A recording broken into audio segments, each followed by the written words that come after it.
The ground beneath your feet feels like solid, immovable rock. It isn't. It is a massive compressed spring, waiting to snap.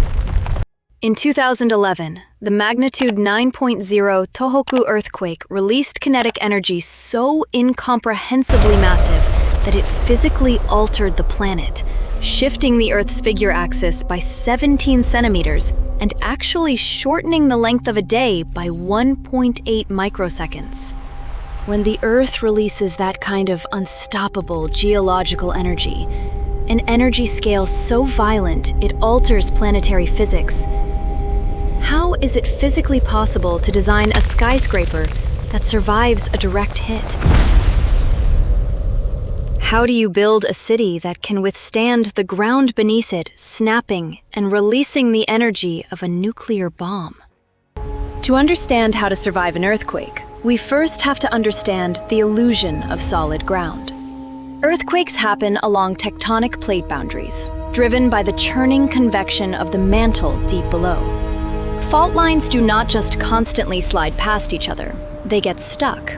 The rock locks together due to immense friction, while the mantle keeps pushing. Look at a heavy plastic ruler. If you hold one end flat on a table and push the other end upward, the ruler does not break immediately. It bends. It physically deforms. This is the elastic rebound theory. Solid rock behaves exactly the same way over decades and centuries. It bends, storing unimaginable amounts of elastic strain. The planet does not just shatter randomly. It builds tension until the rock deep underground finally snaps. When it finally snaps, it doesn't just break. It rings the Earth like a bell, sending out two distinct types of assassins. When the rock snaps, it sends out rings of kinetic energy. Animals aren't psychic, they're just feeling the first wave. An earthquake releases two distinct types of energy. The first is the P wave, a compressional, sound-like wave that travels incredibly fast. Think of a slinky pushed forward. That's the fast, rumbling P wave. It creates that deep, terrifying rumble. The P wave is relatively harmless. It is the second wave, the S wave, that destroys cities. Think of a heavy battle rope whipped up and down. That's the slower, city-destroying S wave. Because P waves travel faster than S waves, scientists can use that time gap to create earthquake early warning systems, giving automated networks a few precious seconds to shut down trains and power grids before the destructive shaking arrives. The shaking itself is not the only threat, and the reality of what happens next is much stranger than you might think. Fault lines do not yawn open into bottomless chasms. The friction is too intense. Watch what happens when you place a heavy brick on top of a bin of wet, tightly packed sand.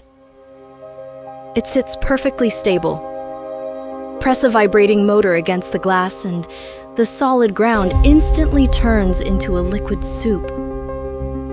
This is soil liquefaction.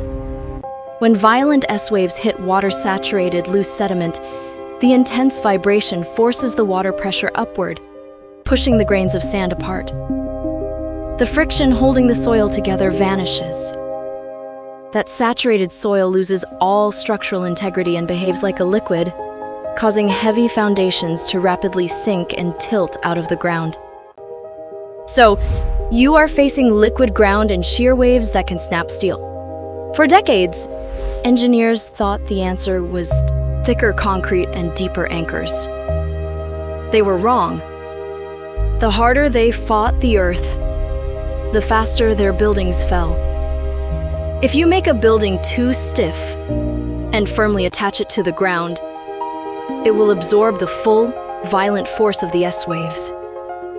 If the shaking matches the building's natural resonance frequency, like pushing a child on a swing at the exact right moment to send them higher and higher, the structure will amplify the energy and literally shake itself apart. Making a building rigidly stronger actually makes it more likely to collapse. The brilliant solution is not to fight the Earth. It is to disconnect from it. Surviving an earthquake is about disconnecting the building from the shaking. Engineers achieve this through a mind-bending concept called base isolation. Instead of tying a skyscraper directly to the bedrock, they float the entire structure, thousands of tons of concrete and steel, on massive shock absorbers made of rubber, steel, and lead. Notice how a building on a base isolation system behaves during a massive quake. The ground and the concrete foundation jerk violently back and forth, side to side. The massive bearings absorb almost all the kinetic energy. The violent motion of the Earth slides harmlessly underneath the stationary superstructure. We stopped trying to build walls that could outmuscle a planet and started building structures that simply let the Earth move without taking them along for the ride.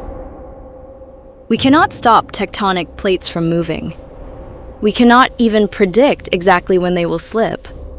Scientists hope that tracking this behavior may help guide probability forecasts over decades. But the exact second a fault gives way will always be nature's secret. We do not need to predict them to survive them. By understanding the physics of a bending planet, and by completely reimagining our relationship with the ground, we have taken an unstoppable geological force and engineered a way to safely dance with the shaking Earth. We know how to build a skyscraper that survives.